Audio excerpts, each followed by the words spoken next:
A paz do Senhor Jesus. Estamos mais uma vez iniciando o seu programa AD News EBO 2023.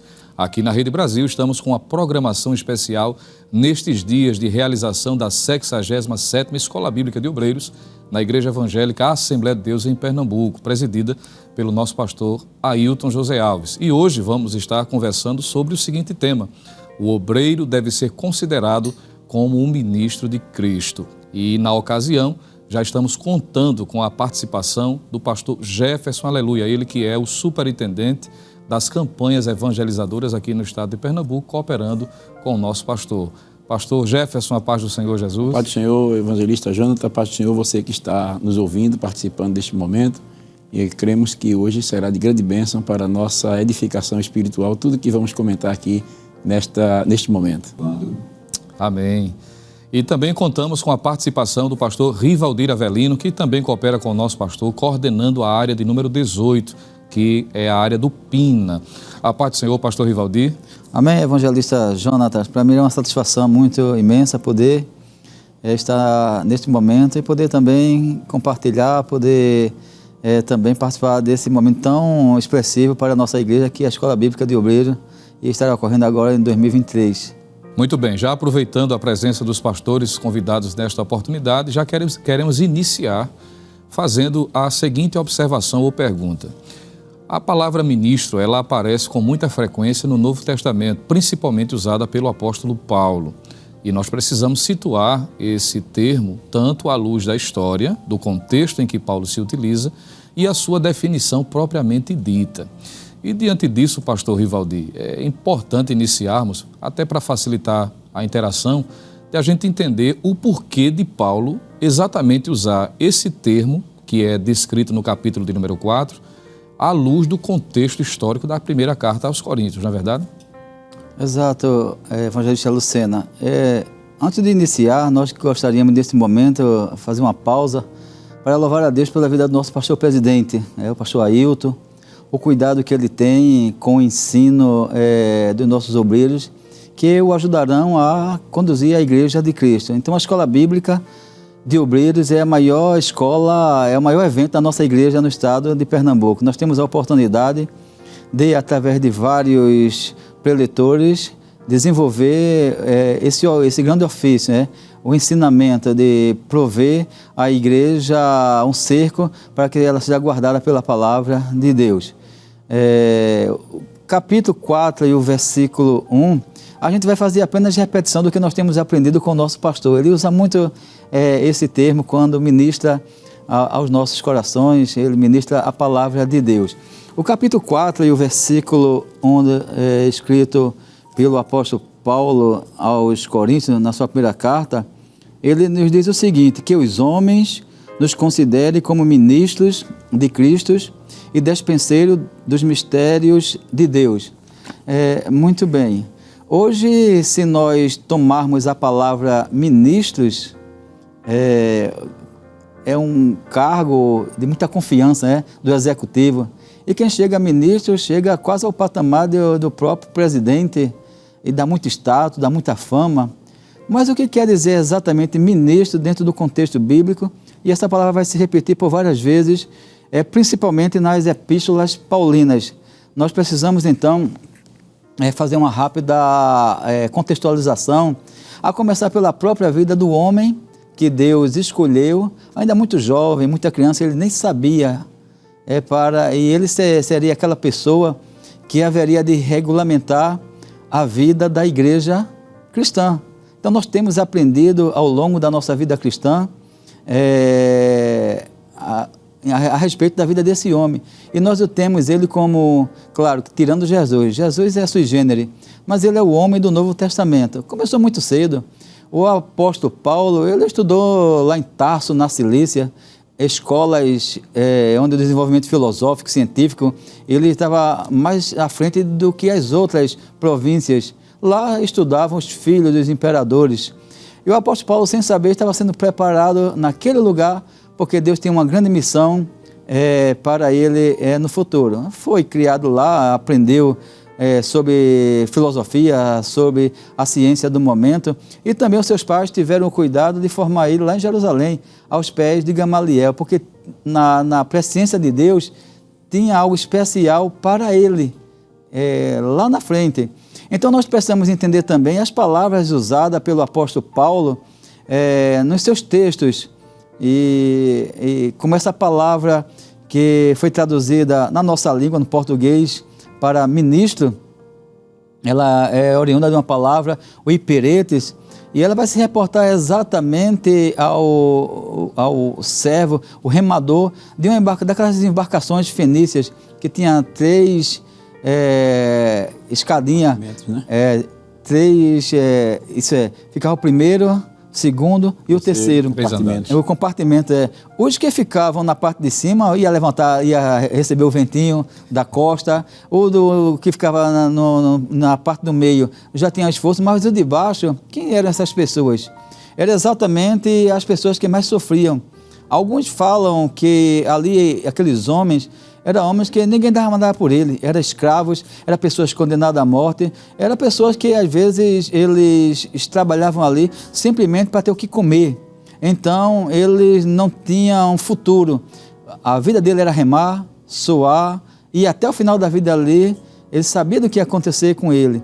Aí quando o apóstolo Paulo diz para nós que nós somos ministros, devemos ser considerados como ministros de Cristo, está dizendo que nós deveremos ser igual àquele homem, não ter, e eu me lembro do texto que Paulo, pastor Jefferson, ele se referiu ele chamou os presbíteros lá em Mileto, não foi isso? E foi quando ele citou aquela célebre frase, em nada eu tenho a minha vida por preciosa. O apóstolo Paulo, ele teve que aprender tudo isso. Nós sabemos pelo seu aprendizado, pela sua criação, pela sua formação, e pelo chamado que em um determinado momento da sua vida iria acontecer, ele deveria estar muito preparado, porque o chamado dele seria um chamado mais abrangente do que os outros. Ele deveria evangelizar aos seus conterrâneos, aos judeus, aos gregos, aos príncipes, aos reis da terra. Então a sua linguagem, o seu conhecimento. E quando ele se fala aqui em Coríntios, nós precisamos situar Coríntios também nesse contexto. Corinto fundado por ele em uma de suas viagens missionárias, e Corinto não era uma igreja, era a igreja, era um referencial, era um exemplo. Tinha um pastor como o apóstolo Paulo. Diz a Bíblia que ele foi chamado no capítulo 1 da carta aos Coríntios, no versículo 2, ele se referiu à igreja de Corinto como a igreja de Deus, colocou também aos santificados em Cristo Jesus e chamados santos. No versículo de número 5, ele diz assim: porque em tudo fostes enriquecidos nele, em toda a palavra e em todo o conhecimento. Não era à toa, tinha o apóstolo Paulo como o seu pastor, seu pastor. E então nada disso faltou. E ainda ele continua relatando, fazendo uma abordagem da igreja que estava em Corinto. De maneira que nenhum dom vos falta, esperando a manifestação do Senhor Jesus. Então Paulo, ele mostrou aos seus leitores, claro, agora que temos a Bíblia na mão, quem era a igreja de Corinto.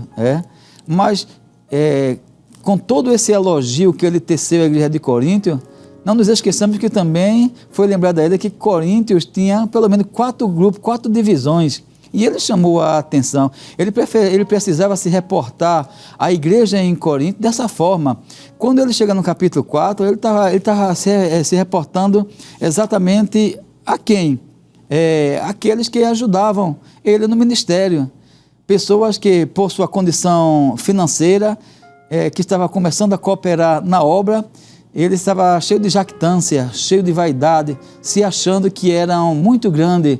E Paulo disse, isso aí não é a característica de um obreiro, de um ministro na casa do Senhor.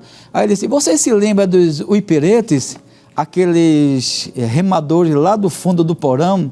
Ele colocava a maior carga, colocava a maior força, ele soava mais, ele trabalhava mais e ele então estava pronto a morrer por aquilo. Então, ele disse, nós devemos ser, aos olhos da igreja, como esses homens, trabalhar pela causa de Cristo. E ele soube dissecar isso muito bem, porque nós entendemos que ele conhecia muito bem Jesus.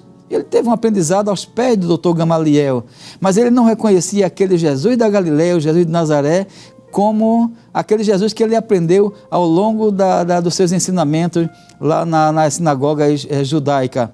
Foi necessário que um dia o Senhor aparecesse a ele lá no caminho de Damasco, aí assim, ele passou a conhecer a Jesus, e era muito característico nas suas obras, nos seus escritos, ele dizer, porque eu recebi do Senhor, porque eu aprendi do Senhor, pelo que também vos ensinei. Então agora o apóstolo Paulo, nas suas 13 cartas legadas à igreja cristã, ele tinha que formar obreiro com essa característica de servo, característica de trabalhador, que não tinha sua vida por preciosa, contanto que fizesse a vontade de Deus. Claro que vamos encontrar vários termos para falar de serviço, doulos, a tradução escravo, diaconeu, né, que é o substantivo, mas a diaconia é o servente da obra do Senhor, o leitorgo, que era um oficial público também, mas tudo se referindo a serviço.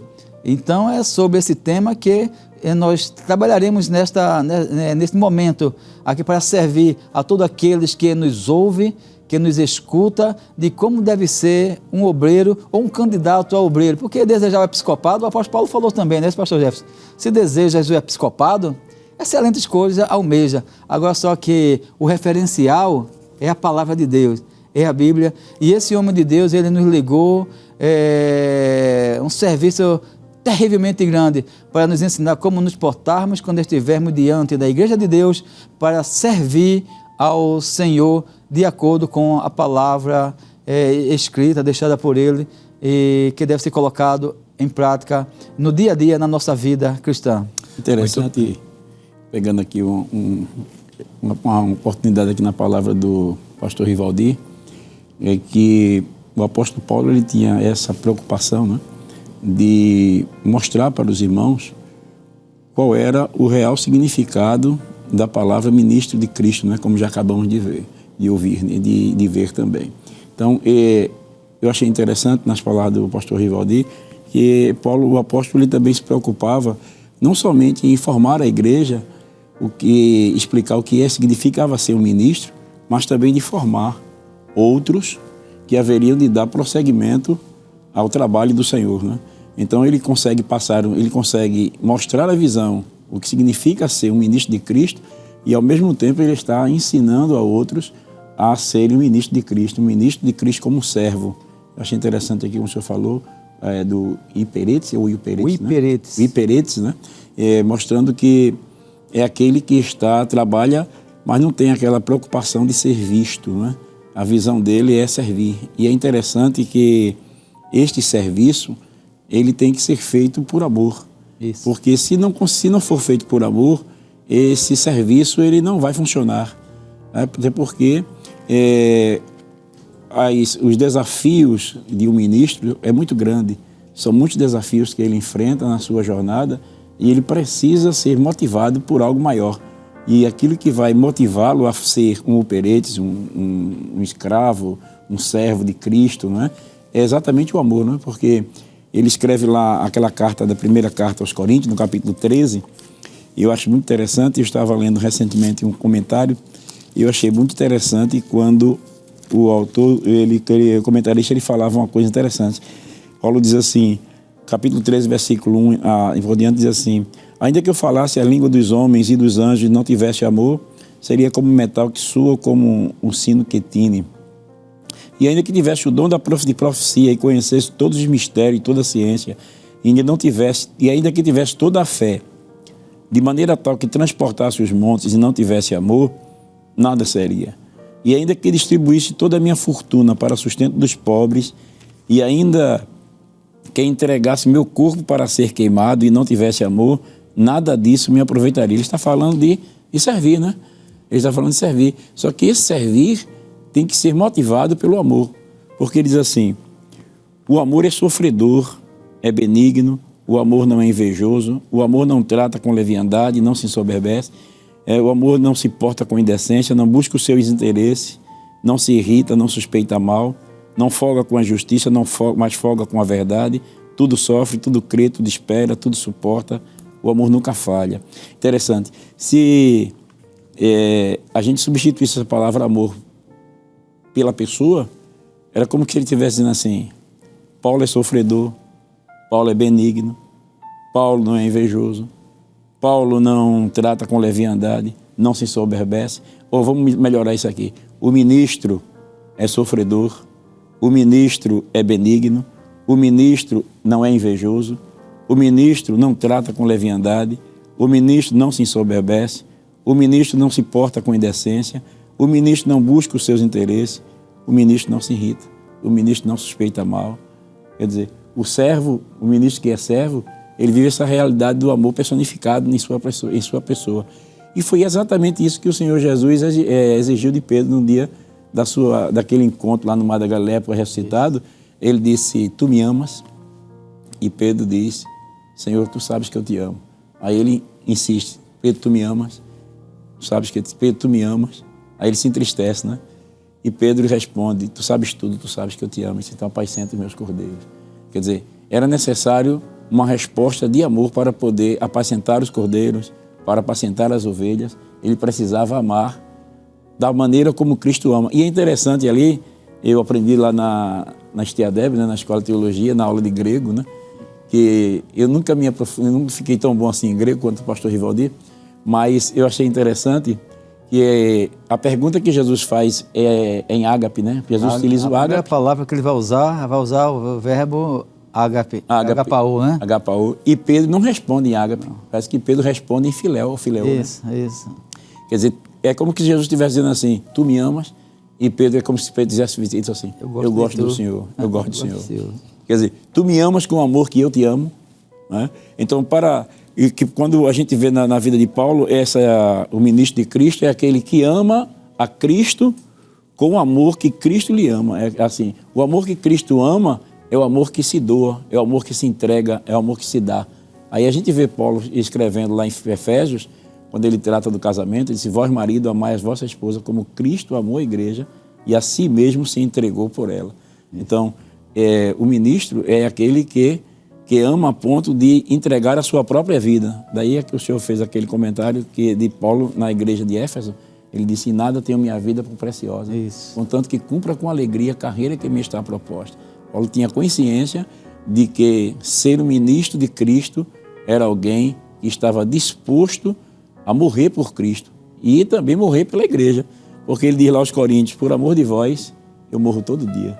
A gente só vem ter uma noção disso aí depois que a gente passa a servir ao Senhor como ministro, que a gente vai vendo que o ministro é aquele que se sacrifica, o ministro é aquele que se doa, o ministro é aquele que vive uma vida de satisfação. Ele não pode fazer o que todo mundo faz, ele não pode andar como todo mundo anda, ele não pode viver como todo mundo vive. Ele é uma pessoa que se torna pública, é uma pessoa que se torna um exemplo. O que ele fizer de errado, todo mundo cai em cima dele. Então é uma vida de constante vigilância, de constante atenção. É um atalaia que está 24 horas vigilante com as palavras, com as atitudes, com as ações. Não é fácil ser um ministro de Cristo, não é fácil. Alguém que realmente vive para agradar a Deus e para servir o povo de Deus. Isso é muito sério, né? É claro que a gente não consegue dizer tudo e também tem muitas coisas pela frente aqui para a gente ir aprendendo, mas o ministro é aquele que abre mão dos seus próprios interesses, da sua própria vontade, para servir ao Senhor. Muito bem. Então se percebe já de que o apóstolo Paulo ele era especialista em tratar de assuntos com muita objetividade e clareza. A propósito, é dito de que essa primeira carta de Paulo aos Coríntios é um manual, não é, de resolução de problemas, que é comum dentro da realidade cristã. Perceba que Paulo está combatendo um problema que ocorria constantemente naquela igreja, que era o culto à personalidade, algo que era comum entre os gregos, se valorizando personalidades, inclusive na Ágora, né, que era o local onde eles se reuniam, onde as pessoas tinham a oportunidade de expressar-se. E quem falasse mais bonito, quem tivesse mais eloquência, ele arrebanhava discípulos após si. E essa influência trouxe uma dificuldade e Paulo precisou corrigir, dizendo nada disso. A igreja ela é composta pelos seus membros, aqueles que foram chamados para servi-la e devem ser considerados como tal. E utilizando o termo que foi muito bem definido pelos pastores que estão conosco nesta oportunidade. Nós queremos aproveitar e lembrar você que também nós estamos pelas redes sociais e você pode estar compartilhando o link deste programa, também curtir e, se não for inscrito, inscrever-se tanto no YouTube Rede Brasil Oficial, pelo IEADPE também Oficial, que são os 2 canais utilizados pela nossa igreja. E nós estaremos já pincelando uma pergunta dentro dessa temática. O obreiro deve ser considerado como ministro de Cristo. Nós não teremos tempo suficiente para dissecar, mas, pastor Rivaldir, já iniciando, nós temos aí 2 minutinhos, somente para deixar aquele gostinho para um intervalo, mas nós podemos identificar biblicamente características, traços do verdadeiro ministro, à luz do que Paulo tratou em 1 Coríntios 4. Quais seriam estas? Somente para a introdução desta pergunta. Claro, veja só, um ministro de Cristo, ele tem que ser desprovido de qualquer que seja vaidade. Me reportando novamente à igreja de Coríntios, e por todo o conhecimento que o apóstolo Paulo adquiriu ao longo da sua vida, pelo aprendizado, até aquele encontro célebre com o Senhor, a sua preparação na igreja de Antioquia, aqueles 14 anos que ele passou servindo. Hoje existem obreiros que estão iniciando, não tem nenhum ano de auxiliar local, já quer ser auxiliar oficial, já está preocupado em ser diácono, em vez de servir. Paulo serviu por 14 anos, até quando no capítulo 13 de Atos, foi versículo 1, né? A citação de que havia vários doutores, aí estava citando o nome dele, profetas e doutores a saber, e lá está citando no finalzinho, Barnabé e Saulo, sempre o último. Aí a Bíblia diz que o Espírito Santo, falando lá à igreja, aos pastores daquela igreja, apartou ele, a Barnabé e Saulo, para a obra que foi chamado. Então, mas Paulo, ele passou esses 14 anos de reflexão, conhecendo a Cristo das Escrituras. Ele agora disse, é o Cristo que se encontrou comigo, é o Cristo, é o Nazareno, é o que morreu crucificado. É um homem de um notório saber científico e filosófico, mas uma coisa, evangelista Lucena, que nós observamos, é que ele não tinha essa vaidade quando lidava com a igreja do Senhor. E todos nós que temos essa responsabilidade e que sentimos um chamamento especial da parte de Deus para lidar com o povo de Deus, com a igreja de Deus. O próprio Jesus disse, a minha igreja. Então temos uma responsabilidade muito grande. Eu me reporto ao capítulo 2 de 1 Coríntios, quando ele disse assim, olha só, escutem. E eu, irmão, quando fui ter convosco, anunciando-vos o testemunho de Deus, não fui com sublimidade de palavras ou de sabedoria. Ele poderia muito bem aportar de toda a sabedoria, de todo o conhecimento, mas ele entendeu, nas suas experiências com Deus, que a igreja não é fundamentada com conhecimento humano, com aquilo que se aprende nas cátedras científicas. Ela pode ser útil, né? Isso não quer dizer que você não pode se reportar a um assunto para ajudar a própria igreja. Mas ele disse aqui nos versículos posteriores, porque nada me propus saber entre vós, senão a Jesus Cristo e esse crucificado. Eu estive convosco em fraqueza e em temor e em grande tremor. A minha palavra e a minha pregação não consistiram em palavras persuasivas de sabedoria humana, mas em demonstração do Espírito de poder, para que a vossa fé não se apoiasse em sabedoria dos homens, mas no poder de Deus. Ele está dizendo assim, olha, se eu ensinar vocês somente conhecimento filosófico e científico, essa igreja está fadada a encerrar as suas atividades. E no capítulo 4 e 20 ele diz assim, porque o reino de Deus não consiste em palavras, mas em virtude.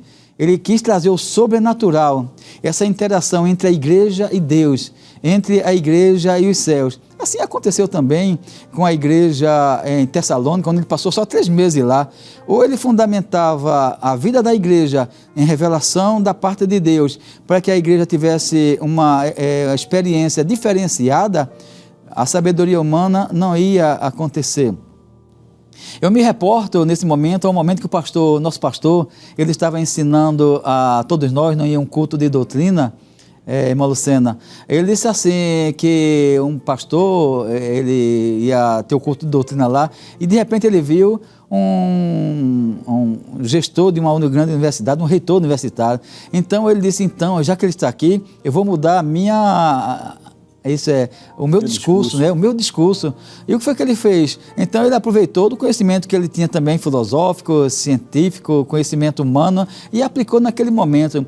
E no final da conta foi lá para a porta, ele estava buscando aplauso isso aí. Aí quando chegou no dito reitor, apertou a mão dele, o que o senhor achou da mensagem? Ele disse, muito bom, lá na faculdade isso aí tem todo dia, mas o que eu vim buscar hoje aqui foi uma palavra da parte de Deus, vou saindo vazio. Trouxe uma experiência muito grande para aquele pastor. Então o apóstolo Paulo, ele no seu âmago de servir a igreja do Senhor, ele tem que se desprover de toda a vaidade, de toda a jactância. O pastor usa muito um texto também lá da Bíblia em espanhol, vaidade e vanidade, né, de coisas vãs. Não, eu tenho que desprover de qualquer conteúdo que possa vir à tona na minha vaidade para servir a igreja do Senhor, simplesmente com dedicação, aplicando o que o pastor Jefferson falou, o amor. Ele sofre pela igreja, ele trabalha pela igreja, ele vive pela igreja, o respirar dele é a igreja do Senhor. Então essa é a característica básica, fundamental para aqueles que têm um chamado de Deus para servir. Ele tem que entender como o apóstolo Paulo, o maior professor do Novo Testamento, ele procurou ensinar aos obreiros lá de Corinto e aos demais também, como Tito, como Timóteo, e isso vai dar certo. Amém. A igreja se ensina com as coisas de Deus e não com as coisas da terra. Muito bem, então veja que a humildade foi uma característica principal. Nós temos outras, o pastor Jefferson vai estar enumerando algumas delas, mas nesse momento vamos para um breve intervalo e daqui a pouco voltaremos a conversar sobre o tema O obreiro deve ser considerado como ministro de Cristo, com os nossos convidados, nesta oportunidade, o pastor Jefferson Aleluia e o pastor Rivaldir Avelino. Até já.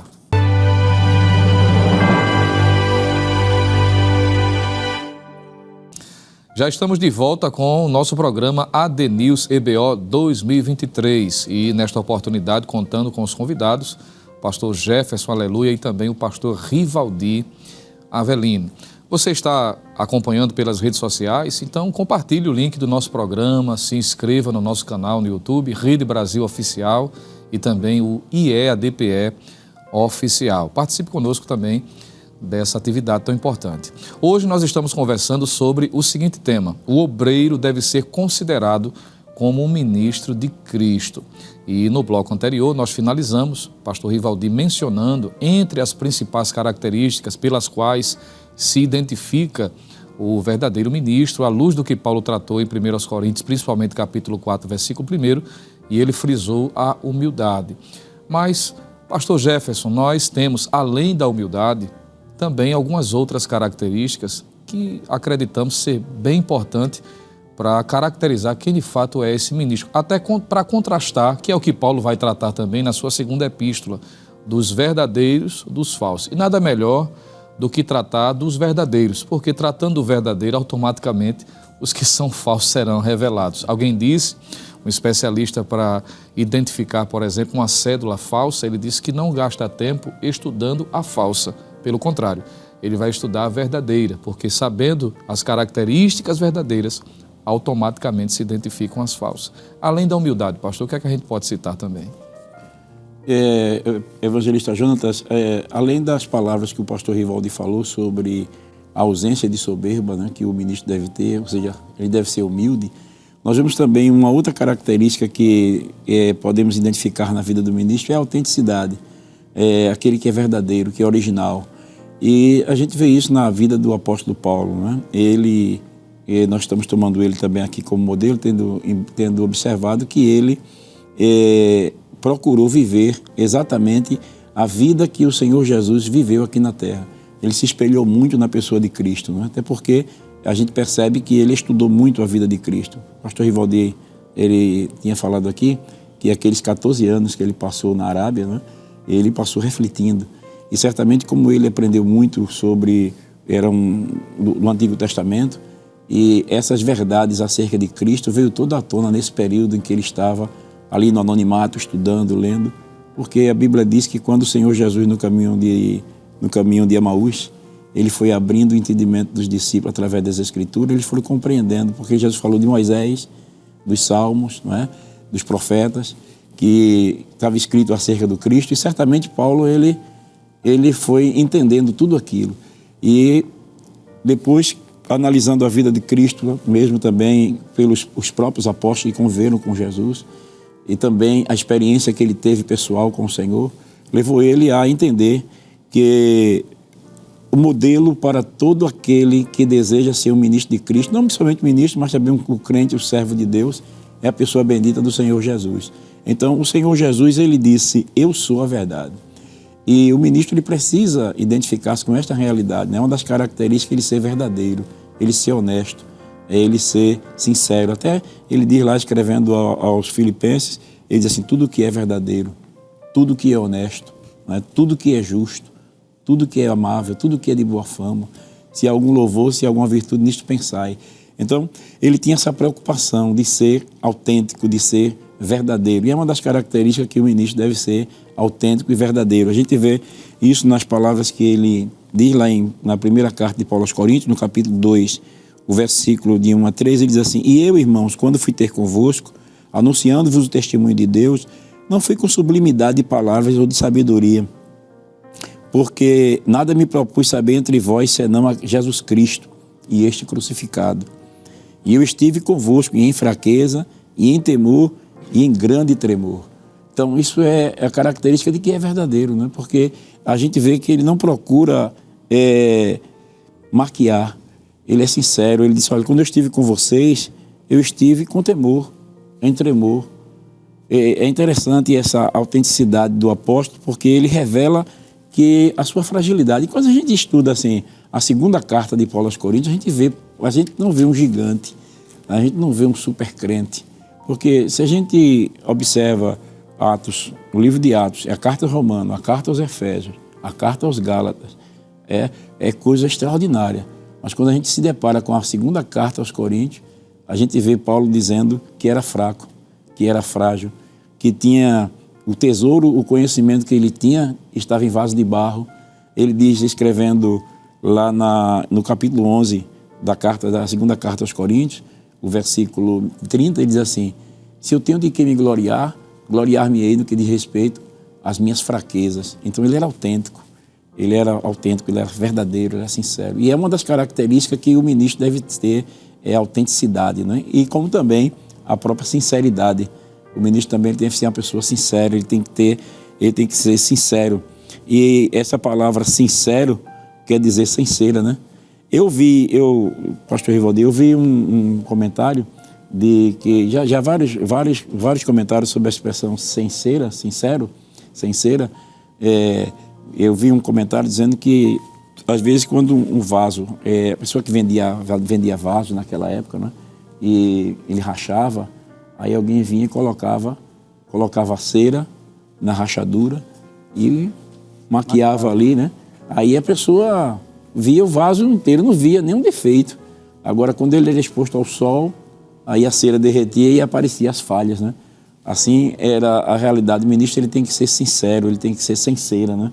Porque quando ele foi exposto ao sol da justiça, da provação, ao calor da adversidade, das provações, ele não vai demonstrar rachadura, ele vai demonstrar que realmente ele é o que ele é. E é uma das coisas que a gente vê na vida do ministro, não somente do ministro, mas do servo de Deus, é que a sua autenticidade é revelada principalmente na adversidade. É principalmente na adversidade que é revelado quem realmente você é.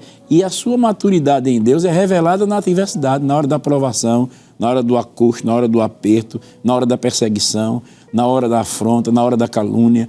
A maneira como você reage diante da adversidade revela a sua autenticidade e a sua sinceridade para com Deus e para com a igreja. não é verdade? Então, o ministro ele deve ser essa pessoa sincera, é a pessoa verdadeira, que quando vier a adversidade, aprovação, calúnia, desprezo, as batalhas que o servo de Deus enfrenta, ele não racha, ele não mostra fissura, ele não mostra defeitos de fabricação, né? Porque verdadeiramente ele é autêntico, ele permanece como Jó. Jó disse, né? Prove-me Deus, prove-me e sairei como ouro, né? Pese-me em balanças fiéis e saberá a minha sinceridade, né?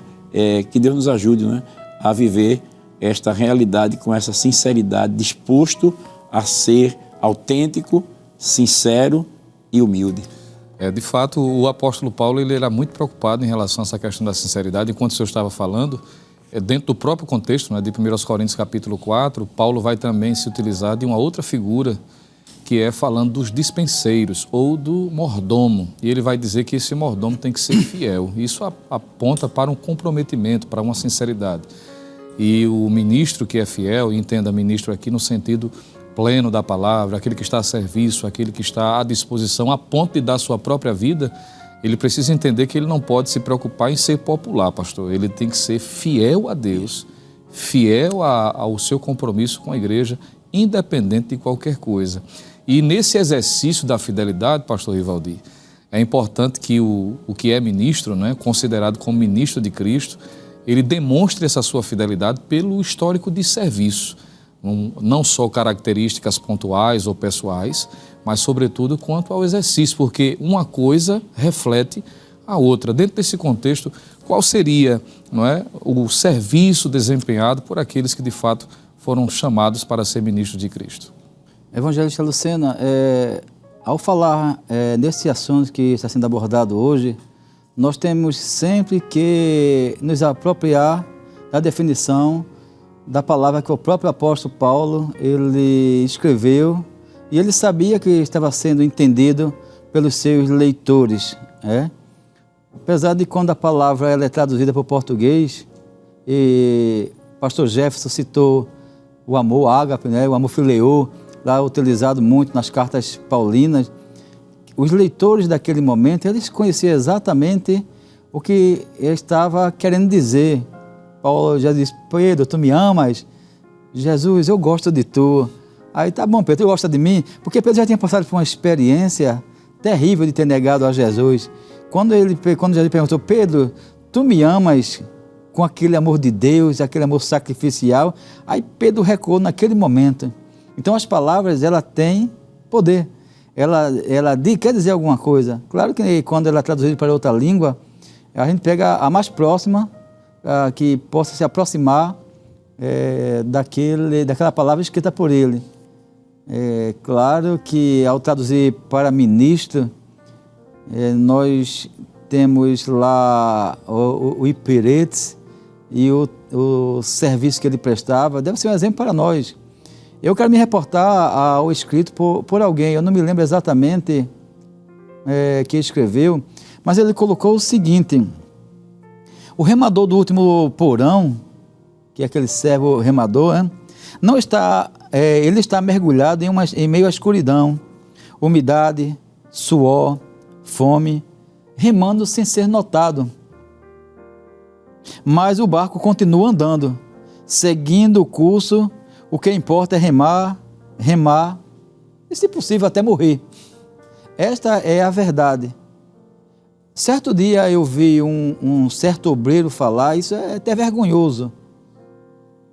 Ele disse: eu ainda um obreiro muito novo, eu também não sou tão velho, sou um obreiro jovem. Apesar dos cabelos brancos, né? Apesar dos cabelos brancos. Mas ele disse que não estava ali para carregar piano para ninguém. Eu carregarei quantos pianos for necessário. Isso que temos aprendido, aprendemos com o Senhor, com a palavra de Deus. Para quem estiver me liderando, tocar. O Senhor saberá julgar isso aí. Eu vou estar desprovido de vaidade nesse momento. Do que o pastor Jefferson falou muito bem. De demonstrar humildade. E nós temos um líder, o nosso pastor, o nosso pai espiritual. Ele nos orienta.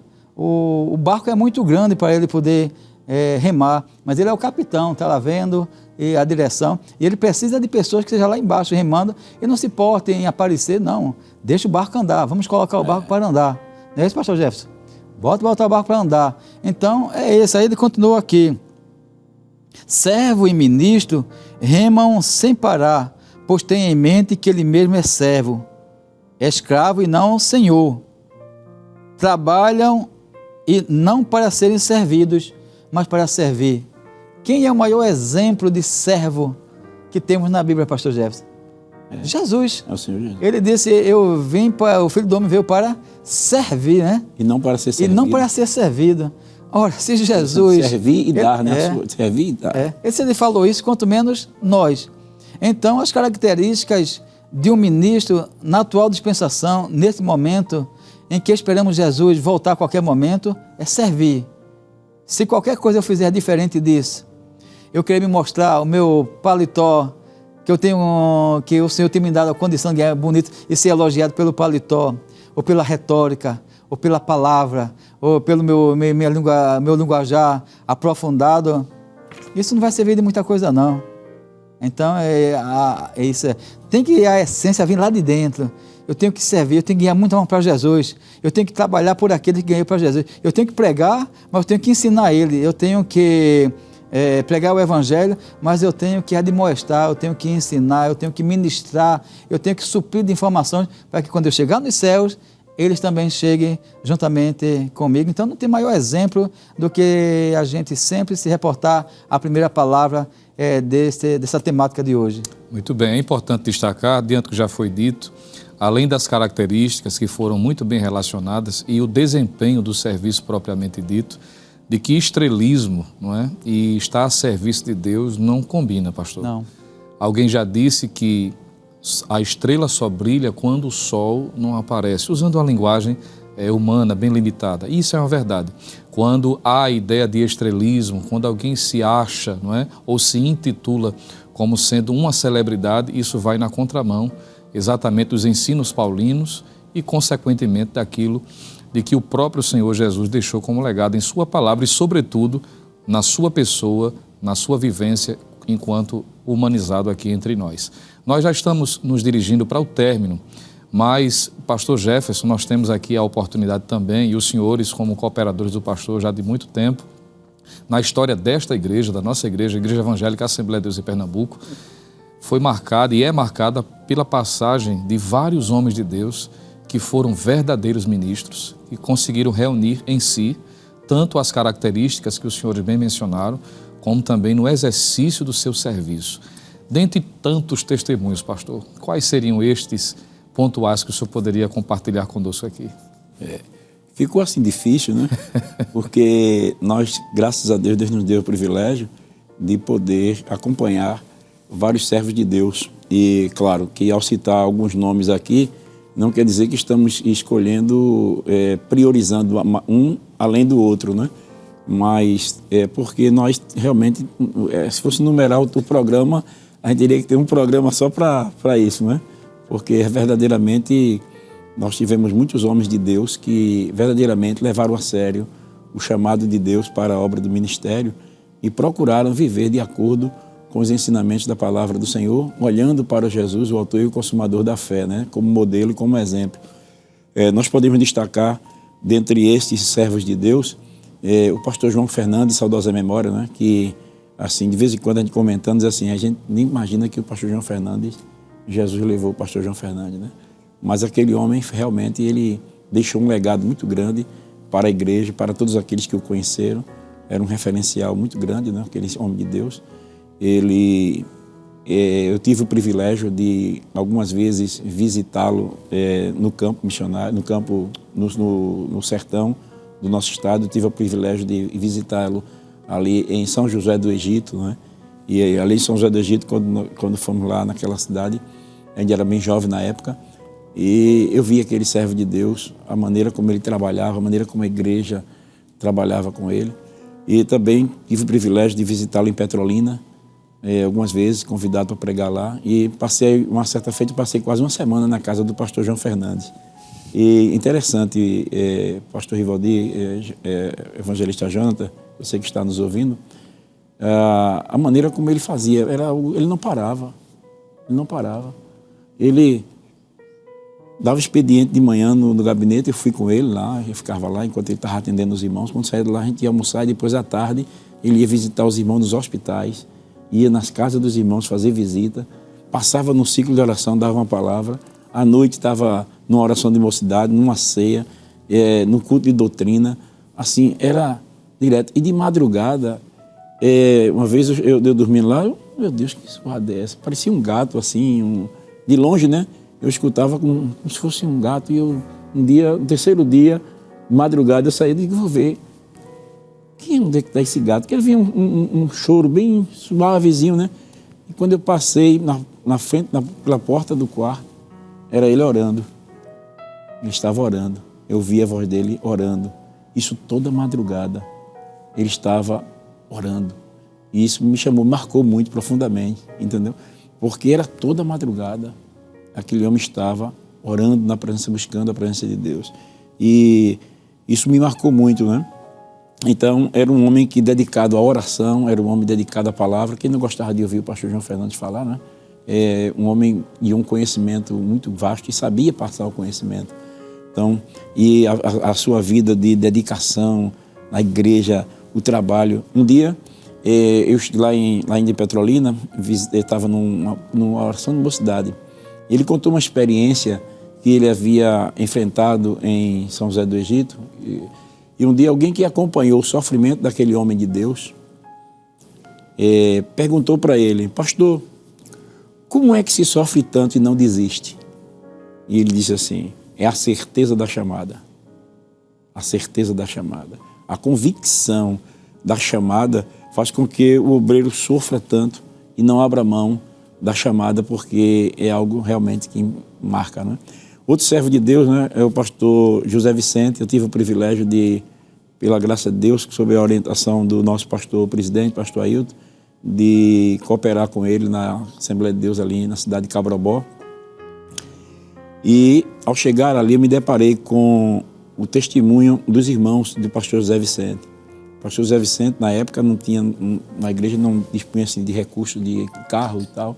Então ele ia lá para dentro da roça, andar vários quilômetros, ia a pé às vezes ia de bicicleta, e às vezes até montado num jumento, e para levar a palavra de Deus para lugares difíceis de acesso e atender os irmãos, dirigir um culto para poucas pessoas que estavam começando. E realmente é impactante ver a vida destes servos de Deus que se doaram no começo praticamente desta obra. O pastor Manuel Justino, né, é o pai do pastor Elias Esquerdo. Ele contou para nós uma vez que, trabalhando do sertão, naquela época difícil a situação, a igreja ainda pequena, os recursos ainda muito pouco para manter um obreiro na sua, como deveria ser mantido o obreiro, né? E ele saía muitas vezes a pé para levar a palavra em uma dessas visitas, para chegar lá e dirigir um culto debaixo de uma árvore para 5, 6 crentes. E ele ia com fome. E ele chegou quase a desmaiar de fome. E ele orou a Deus, Senhor, sem força, me ajude. De repente disse que começou a trovejar. Aí ele olhou assim e viu tanajura saindo do buraco de formigueiro. E ele agradeceu a Deus, Senhor, obrigado pelo almoço que tu providenciaste para mim. E ele comeu a tanajura com jurubeba. Glória a Deus. Tanajura com jurubeba. E ali ele recobrou o ânimo para continuar a sua peregrinação, para levar a palavra de Deus, para dirigir para uma congregação de 5, 6 crentes embaixo de uma árvore. Então, isso verdadeiramente marcou muito a nossa vida, né? Porque a gente vê que eram homens que se doaram, se entregaram. E assim, temos muitos outros, né? Mas aí tem o pastor Rivaldi ainda com uma lembrança de muitos outros aqui. Mas se a gente for passar aqui, a gente vai falar de muitos servos de Deus que verdadeiramente foram homens que fizeram a história, marcaram e influenciaram a nossa geração. Amém, pastor. Provocou em nós um desejo de produzir para Deus, de fazer, assim, de trabalhar como um perito nos bastidores, né? Nos bastidores, porque muitas vezes ninguém nem sabe, não tem nem ideia, muita gente não tem ideia do quanto um ministro, um obreiro, as dificuldades que ele enfrenta, as batalhas que ele luta, nos bastidores que ninguém tem visto, não sabe de nada. E por que não lembrar também do pastor Amaro Mariano, né? Oh, homem de Deus. O pastor Jair Guerra. Grande guerreiro, né? E independente do título eclesiástico que ele suportava, ele levava sobre si. Tem um homem servo de Deus como o presbítero irmão José Diogo de Oliveira. Eu fui formado praticamente no tempo que ele dirigiu a congregação, mas a gente viu o amor, a devoção dele pela obra, a sua firmeza, o respeito que a igreja tinha em relação a ele, os trabalhos que ele abriram e todos os obreiros que foram formados por ele naquele momento muito rígido, forte, não é? Talvez muitos obreiros de hoje não suportassem, mas praticamente todos aqueles que foram formados aos seus pés, eles se tornaram obreiros obedientes e devotados servos do Senhor e estão servindo a igreja do Senhor em relação em detrimento de outros grandes nomes que nós temos na igreja de Cristo, e com certeza o Senhor saberá recompensar a cada um deles no tempo certo.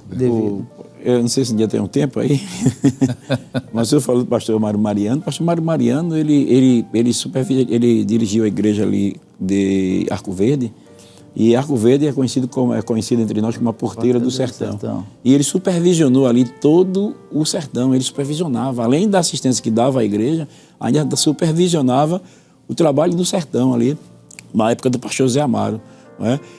Um servo de Deus, o senhor falou do presbítero Diogo, eu me lembrei do evangelista Pedro Belisário, ali em Casa Amarela. Meu Deus, aquele homem ali abriu trabalho praticamente em todo lugar ali em Casa Amarela. Eu acho que depois dele, eu acho que não teve mais algum trabalho assim, novo praticamente. Assim, deve ter duas ou três congregações, mas naqueles morros, nos córregos.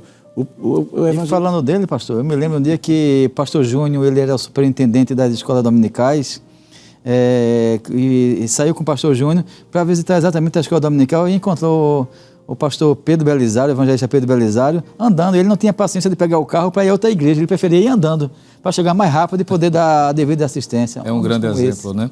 Como o senhor disse, nós tínhamos a possibilidade, os senhores, melhor dizendo, de citar vários exemplos, mas o nosso tempo esgotou. O senhor tinha que fazer um outro programa só para a gente falar desses homens de Deus. Mas louvamos a Deus, pastores, pela oportunidade e pedir para que os senhores tragam suas considerações finais, começando com o pastor Rivaldi e depois o pastor Jefferson, por favor. Muito bem, eu agradeço a Deus, ao meu pastor que deu essa oportunidade de poder estar aqui, de cooperar com ele nessa grande obra. Eu me entendo como um operário do ministério, mas me sinto muito à vontade para poder servir a Igreja de Deus. Sei das minhas limitações, mas tenho me esforçado para poder fazer o melhor para o Senhor. Louvo a Deus ali pela área 18, na qual nós estamos cooperando com o pastor, esperando em Deus que um dia todos nós estejamos juntos lá no trono da graça, lá nos céus, para onde todos sempre serviremos ao nosso Deus. Amém. Pois não, pastor Jefferson. Eu quero aproveitar e agradecer ao nosso pastor presidente pelo privilégio, a honra de poder estar participando aqui deste AD News, EBO, né? AD News EBO, né? É esse programa, e poder compartilhar um pouco também da palavra de Deus com os irmãos. Deus abençoe o nosso querido pastor presidente, e queremos agradecer a paciência dos irmãos que estiveram aqui conosco, ouvindo-nos esse breve relato.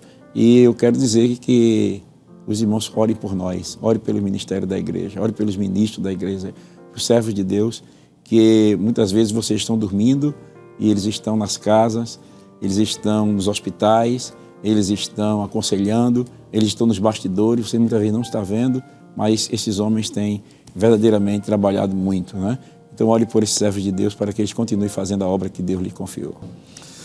Muito bem, agradecemos a Deus e também receba os nossos sinceros agradecimentos pela sua audiência. Esse programa ficará disponível no YouTube, no canal Rede Brasil Oficial. Aproveite para compartilhar em seus grupos. Nesse momento vamos orar, pedir ao pastor Jefferson para nos despedir fazendo a oração e também impetrando a bênção apostólica. Então oremos. Querido Deus, Pai eterno, no nome do Senhor Jesus, recebe a nossa gratidão pela realização de mais um programa, Senhor. Queremos pedir a Tua bênção sobre a vida de todos os Teus filhos, incluímos também os ministros, todos aqueles que trabalham na Tua obra, que fazem o Teu trabalho com alegria, com prazer e com dedicação. Abençoa o nosso pastor presidente, ajuda Teu servo, Senhor, bem como todos nós. Rogamos a Tua bênção sobre a vida de todos aqueles que estão conosco, cultuando neste programa, em nome de Jesus. Amém. Que a graça de nosso Senhor e Salvador Jesus Cristo, o amor de Deus, nosso Pai, e a comunhão do Espírito Santo seja uma realidade na sua vida e na vida da sua família, desde agora e para sempre. Amém.